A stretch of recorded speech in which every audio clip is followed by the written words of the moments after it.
여러분 반갑습니다. 사도행전 말씀 묵상 시간입니다. 우리가 성령 안에서 긴밀하게 소통하고 하나가 될 수 있기를 간절히 소망합니다. 우리가 하나가 된다는 것은 소통을 전제로 하는 것입니다. 소통이 되지 않는데 하나가 될 수는 없습니다. 예를 들어서 내가 무슨 말을 했습니다. 근데 상대가 그 말을 전혀 알아듣지 못합니다. 또는 곡해하거나 오해합니다. 그래서 정말 내 의도와 상관없이 갈등이 생기고 분열이 생기고 또 증오하고 막 싸운다고 보십시오. 어느 세월에 여러분 하나가 될 수 있습니까? 이처럼 불통일 경우는 하나가 되는 것은 언감생심 꿈을 꿀 수가 없습니다. 그래서 하나가 된다, 통일된다 하는 것은 반드시 이 소통을 전제로 하는 것입니다. 여러분 이 소통이라고 하는 것은 언어 코드가 같아야 소통이 이루어집니다. 내가 대한민국 말을 씁니다. 어떤 사람은 영어를 씁니다. 어떤 사람은 일본어를 씁니다. 그리고 어떤 사람은 중국어를 씁니다. 여러분 각자 자기 말만 자기 언어로 얘기한다고 보십시오. 소통이 되겠습니까? 안 되죠. 누가 한 사람이 통역을 한다든지 또는 번역기를 돌린다든지 그때야 아마 조금 소통이 이루어질 수 있을지 모릅니다. 각 나라 언어는 각 나라의 언어 코드 있죠. 그래서 그것을 맞춰야만 서로 이해할 수 있고 서로 공감할 수 있고 또 서로 받아들일 수 있고 수용할 수 있습니다. 이처럼 여러분 언어 코드를 같이 해야만 소통할 수 있고 소통해야만 하나가 될 수 있습니다. 그러므로 우리 안에서 이 언어라고 하는 문제가 얼마나 큰 문제입니까? 그러면 여러분 대한민국 사람들 한국말을 쓰면 다 소통이 됩니까? 한국말을 쓰더라도 그 말을 쓰는 세대나 성별이나 또는 어떤 가치관과 사상에 따라서 또 달라질 수 있습니다. 그러므로 같은 언어를 쓰더라도 그 언어를 사용하는 사람의 세계관에 따라서 그 언어가 달리 이해될 수 있기 때문에 참 소통이 어려운 것입니다. 자, 이처럼 여러분 우리에게서 소통이 중요한 문제이고 이 소통해야만 하나가 된다는 것을 우리가 알고 있는데 과연 그러면 어떻게 우리가 이 다른 언어 코드를 가지고 있는 사회 속에서 하나가 되고 소통할 수 있는지 그 원리와 방법을 한번 살펴보도록 하겠습니다. 오늘 말씀은 사도행전 2장 1절에서 13절입니다. 1절에서 4절을 한번 읽어드립니다. 오순절 날이 이미 이름에 그들이 다 같이 한 곳에 모였더니 호련히 하늘로부터 급하고 강한 바람 같은 소리가 있어 그들이 앉은 온 집에 가득하며 마치 불의 혀처럼 갈라지는 것들이 그들에게 보여 각 사람 위에 하나씩 임하여 있더니 그들이 다 성령의 충만함을 받고 성령이 말하게 하심을 따라 다른 언어들로 말하기를 시작하니라. 때는 오순절입니다. 여러분 이 오순절은 6월절로부터 50일째 되는 날입니다. 근데 예수님이 언제 십자가를 지셨습니까? 6월절 바로 전날이죠.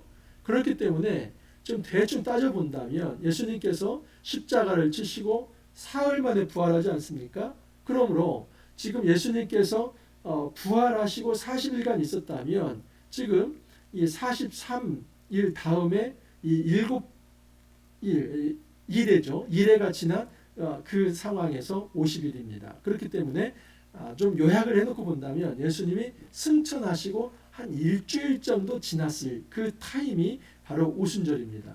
그러니까 예수님이 승천하시고 얼마 지나지 않은 그때에 제자들이 무엇을 하고 있냐면 함께 기도하고 있었습니다.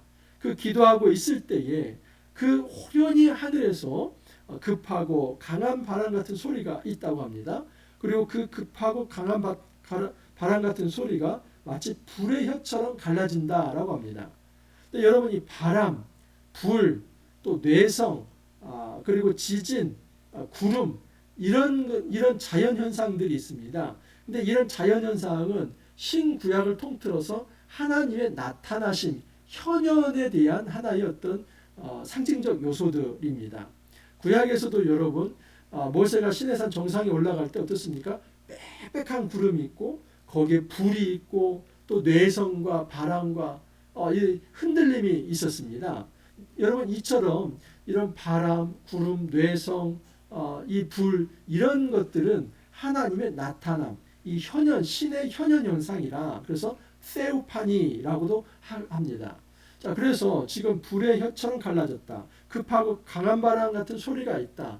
여러분 이것은 하나님의 임재라는 것을 알 수 있습니다. 자, 그런데 이 하나님의 임재가 바로 이제 뒤에 4절에 보면은 성령이 말하게 하심이라고 볼 때 이 불의 혀처럼 강한 바람 같은 소리가 있어서 한 사람 한 사람에게 임하는데 그것이 바로 성령이다라고 말할 수 있습니다. 자, 그런데 주목해야 할 단어가 하나 있습니다. 그것은 3절에 보면 불의 혀처럼 할 때 혀입니다. 우리는 혀하면 그야말로 우리 입 안에 있는 혀 이렇게 생각하죠. 그런데 이 헬라어에서 글로사라고 하는 말이 이제 혀라는 말인데 혀 또는 다른 말로 하면 언어입니다.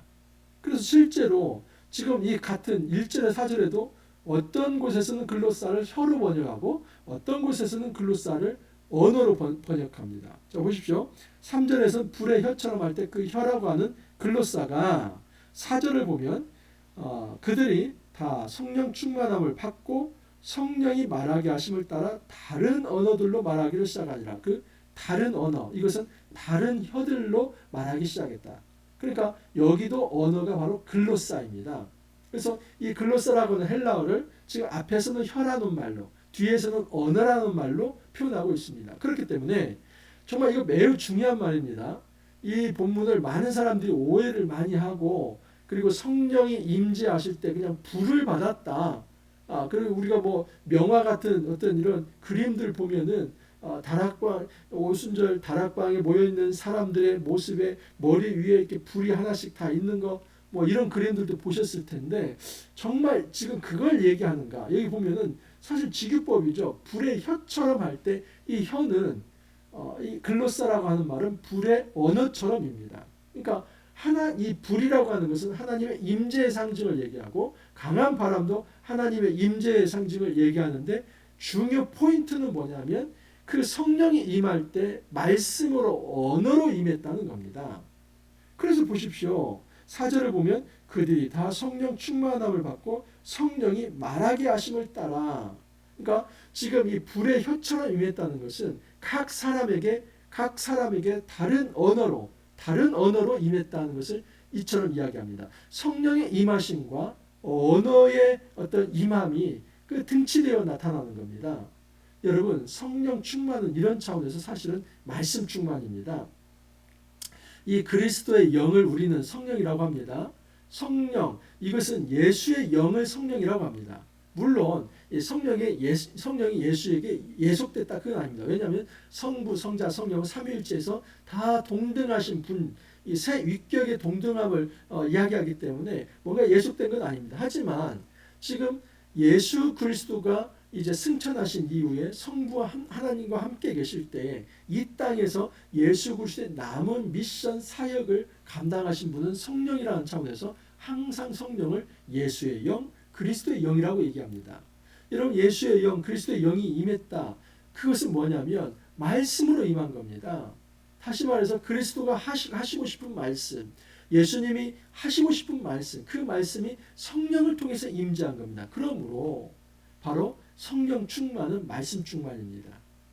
우리는 성령 하면 대개 성령을 기, 에너지로 생각합니다. 내 안에 어떤 기와 에너지가 풍성해지는 것, 그래서 활력을 얻고 기쁨과 안식을 누리고 어쩔 줄 모르는 어떤 기쁨의 상태, 이 엑스타시의 상태, 뭐 이런 것을 우리가 성령 충만이라고 오해를 하는데 그렇지 않습니다.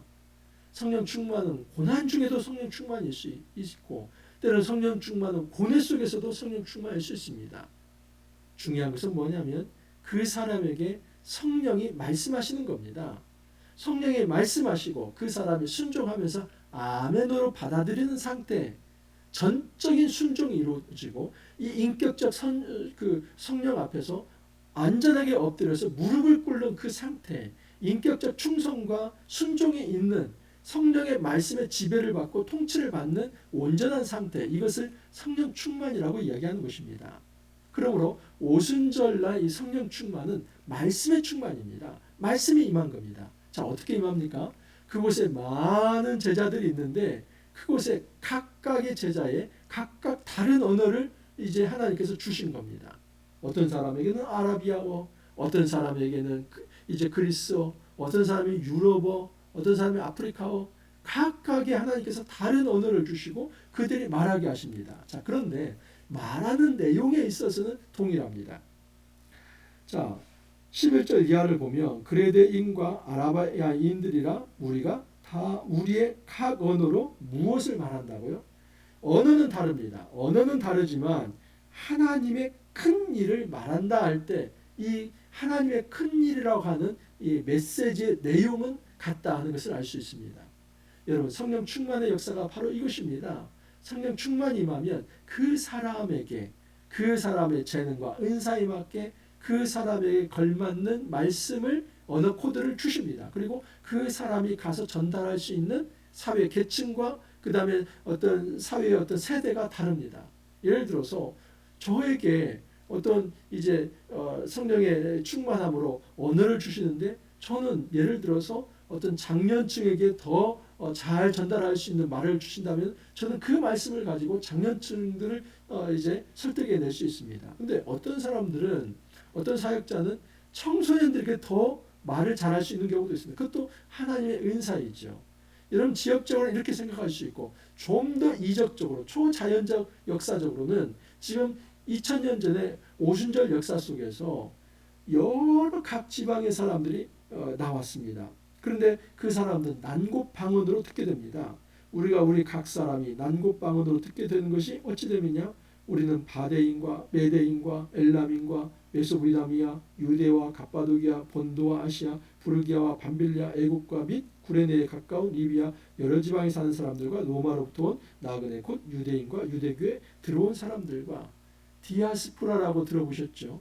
디아스포라는 이 흩어진 존재 있죠.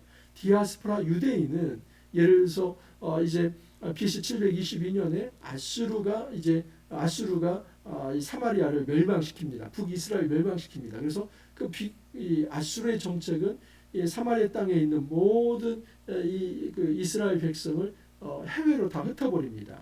그리고 그곳에 이방인을 이제 이식시킵니다. 그래서 완전히 혼혈 정책을 쓰는데 흩어졌던 사람들이 수백 년 동안 아프리카에도 있고 또 유럽에도 있고 아라비아에도 있고 흩어져 삽니다.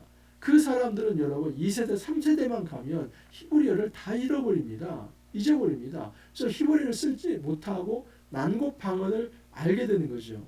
그래서 분명히 유대인의 피가 흐르지만은 아랍에서 오래 생활했으면 아랍어, 또는 유럽에서 오래 생활했으면 유럽어를 알 뿐입니다. 자, 그런데 중요한 것은 이 오순절 성령 강림 때에 하나님은 제자들에게 각각의 언어를 두자 그 제자들이 하나님의 큰 일을 얘기하자 그 디아스포라 유대인들이 그 말을 듣고 그 자기의 난곳방언으로 알아듣게 됩니다. 그래서 어떤 사람이 유럽 얘기를 하면 그 유럽에서 모여든 사람이 다 그곳에 모여서 소그룹이 형성되고 또 어떤 사람이 아프리카 오면 또 아프리카 쪽에서 온 사람들이 또 소그룹이 형성이 되고 어떤 그룹은 또 아라비아에서 어떤 그룹은 또 소아시아에서 이런 식으로 해서 하나님 나라의 큰 일이 난곳방언으로 다 전달되었다라고 얘기를 합니다. 5절을 보면 그때 경건한 유대인들이 천하 각국으로부터 와서 예루살렘에 머물러 있더니 이 소리가 나매 큰 무리가 모여 각각 자기의 방언으로 제자들이 말하는 것을 듣고 소동하여 다 놀라 신기하게 여겨 이르되 보라 우리 이 말하는 사람들이 다 갈릴리 사람이 아니냐 우리가 우리 각 사람이 난곳방언으로 듣게 되는 것이 어찌 됨이냐. 난곳방언은 디아스포라 유대인들이 각각 그 지방의 방언으로 그 지방의 언어로 이 제자들의 말씀을 듣게 됐다는 겁니다. 이 초자연적 능력이죠. 그래서 이것은 어떤 하늘로부터 성령께서 하나의 말을 그냥 했는데 그 말이 듣는 사람 입장에서는 영어로 들리고 듣는 사람 입장에서는 아랍어 그 얘기가 아닙니다. 그게 얘기가 아니고 각 사람의 이 제자들에게 각기 다른 방언 어떤 사람에게 영어 어떤 사람에게는 그리스 어떤 사람이 아랍어 이처럼 각각 다른 방언을 주셨는데 그것을 각각 다른 곳에서 온 디아스포라 유대인들이 자기 난곳방언으로 듣게 되었다. 이렇게 해서 온전한 소통이 이루어진 것입니다. 여러분 이 온전한 소통은 사실은 바벨탑 사건이라고 말할 수 있습니다. 바벨탑 사건이 어떤 겁니까? 바벨탑 사건의 핵심은 뭐냐면 사람이 흩어지지 않으려고 한 겁니다. 그리고 바벨탑 사건은 하나님 나라를 세우는 것이 아니라 이제 사람의 나라, 사람의 왕국, 사람을 왕으로 해서 그 왕을 중심으로 그 사람들의 이름을 세상에 드러내면서 흩어지지 않고자 하는 그 권위를 크게 세우고자 하는 그 증표로 바벨탑을 쌓아간 것입니다. 여러분, 하나님 이거 기뻐하시겠습니까? 하나님은 그의 백성들이 하나님 앞에 무릎을 꿇고 하나님 앞에 제사하기를 원하고 하나님 안에서 하나가 되기를 바라는데, 하나님은 온데간데 없고 사람을 중심으로 사람의 왕국을 만들기 위해서 그 위협을 뽐내기 위해 바벨탑을 크게 쌓는 것입니다. 그래서 하나님이 안 되겠다, 이들의 언어를 혼잡케 해야겠다. 그래서 언어가 혼잡됩니다. 벽돌 좀 올려 보내줘, 물을 보냅니다. 아니 이게 뭐야? 야, 너 왜 내 말을 안 들어? 아니 네가 물 보내라고 했잖아. 서로 치고받고 싸우면서 어느 세월에 바벨탑이 건설되겠습니까? 안 되죠. 그래서 결국 바벨탑 건설이 이제 무산이 됩니다. 하나님께서 언어를 혼잡게 되었을 때 인간의 자기 나라를 세우는 일이 무산된다는 것을 알 수 있습니다. 그리고 이 언어가 흩어지면서 민족 개념이 생겨나게 되는 것이죠. 여러분, 이처럼 이 땅은 타락 이후에 언어가 혼잡되고 각각의 민족이 세워지면서 하나가 되는 일이 요원해졌습니다. 자, 그런데 이 오순절 성령 강림의 때에 이제 하나가 되는 일이 생겨납니다. 어떻게 해요? 언어를 알아듣게 됩니다. 하나님께서 각각 다른 언어들을 주시는데 내용이 똑같기 때문에 이제는 번역된 말로 이제 자기가 알아듣게 되는 그런 효과가 생겨나게 된 것입니다. 여러분, 이 오순절은 사실은 희년과도 연결됩니다. 왜냐하면 77에 49입니다. 그래서 6월절을 지난 6월절부터 이제 7일가 지나고 그 다음 날이 50일째가 오순절이고, 이 희년이라고 하는 것은 안식년이 7년입니다. 7년 곱하기 7, 49년을 지나서 50년째 해를 이제 희년이라고 합니다. 그래서 여러분, 희년이나 오순절이나 다 7 곱하기 7 해서 49 플러스 1이기 때문에 이것은 완전한 이 안식의 수를 의미합니다. 그래서 안식에 안식을 더해서 완전한 안식이 이루어지는 것. 소위 이것을 여러분, 예수님께서 말씀하시는 것은 하나님 나라의 도래, 하나님 나라의 임재를 의미합니다. 그러므로 성령 강림이라고 하는 것은 지금 하나님 나라가 온전히 임재하고 있고 그 나라는 평화의 나라, 안식의 나라라고 말할 수 있는 것입니다. 특별히 여러분, 희년의 어떤 배경에서 놓고 본다면 희년은 자유와 해방을 얘기하지 않습니까? 오순절도 마찬가지입니다. 하나님 나라가 임할 때 자유와 해방과 생명과 평화가 넘치는 그런 나라가 되었다. 여러분, 이것은 온전히 하나됨을 의미하는 것입니다. 흩어지지 않고 분열되지 않고 갈등하지 않고 서로 싸우지 않고 하나가 되고 조화가 되고 통일이 되고 온전히 서로 이제 존중하고 그렇게 신뢰하는 그런 어떤 안식의 공동체, 생명의 공동체가 만들어졌다. 이게 바로 오순절 강림의 핵심입니다. 어떻게 이루어집니까? 성령의 강림을 통해서. 성령의 강림을 통해서 하나 되는 역사, 통일된 역사가 일어나는 겁니다. 그래서 바벨탑 사건이 이제 생긴 것입니다. 이제는 흩어졌던 사람들, 바벨탑 사건으로 흩어졌던 사람들이 사람을 중심으로 하나가 되는 것이 아니라 하나님이 왕으로 임재할 때 그 하나님을 중심으로 하나가 되고 통일될 수 있다는 것. 이 땅의 교회 공동체는 그렇게 하나된 통일된 공동체를 지향하는 것입니다. 예수님의 몸이 하나입니다. 그 한 몸 공동체 안에서 우리가 하나가 된다 하는 사실입니다. 여러분, 오순절 성령 강림 사건은 아무리 강조해도 지나치지 않습니다. 왜냐하면 이 오순절 성령 강림 사건을 통해서 바로 교회 공동체가 생겨나기 때문입니다. 그래서 이 제자들이 각각 이 하나님께 받은 말씀으로 그 받은 언어로 그 방언으로 각각의 난국방언으로 전했을 때 세계에서 흩어져 왔던 디아스포라 유대인들이 이제 기독교인으로서 한 몸 공동체, 예수 안에서 한 몸 공동체로 형성이 되는 것입니다. 이것이 바로 교회입니다. 그래서 교회의 시작이 이처럼 통일 공동체로 시작이 된다 하는 것을 이야기하고 있습니다. 여러분, 이제 사도행전 벌써 수, 목, 금 이렇게 해서 3일 지나고 우리가 이제 한 주가 또 지나가게 됩니다. 또 주말이 시작이 되는데 여러분 사도행전 너무나 소중한 말씀입니다. 이 말씀이 역동력 있게 사도행전의 특징이 그렇습니다. 우리에게 역동적으로 이렇게 다가오기 때문에 이것을 묵상하는 것 자체만으로도 우리 가슴이 뜨겁습니다. 우리가 기대감을 가지고 계속 이 사도행전 묵상의 여정 함께 할 수 있기를 바랍니다. 주말 잘 보내시고 또 월요일 날 찾아뵙도록 하겠습니다. 함께 기도합니다. 하나님 아버지 감사합니다. 주의 말씀을 통해서 우리가 하나 될 수 있는 길을 알게 하시고 또 소통할 수 있게 하여 주시니 감사합니다. 소통은 나의 힘으로 이루어지는 것이 아니라 성령의 임재를 통해서 서로의 마음을 만져줄 때 우리가 하나 될 수 있다는 것을 알게 되었습니다. 우리가 성령 안에서 이제는 하나가 되게 하여 주옵소서. 성령 없이 불화하거나 갈등하거나 그러면서 서로 싸우면서 미워하고 상처를 주지 않게 하옵소서. 온전히 한 몸 공동체가 되어서 성령 안에서 서로 소통할 수 있게 해주시고 하나가 되게 하시며 통일될 수 있도록 은혜 더하여 주옵소서. 감사하고 예수님 이름으로 기도하옵나이다. 아멘. 여러분 성령 강림, 이 오순절의 강림 사건이 오늘날도 실제가 되어서 우리가 서로 소통하며 하나 될 수 있기를 간절히 소망합니다. 또 월요일 날 다시 찾아뵙도록 하겠습니다. 감사합니다.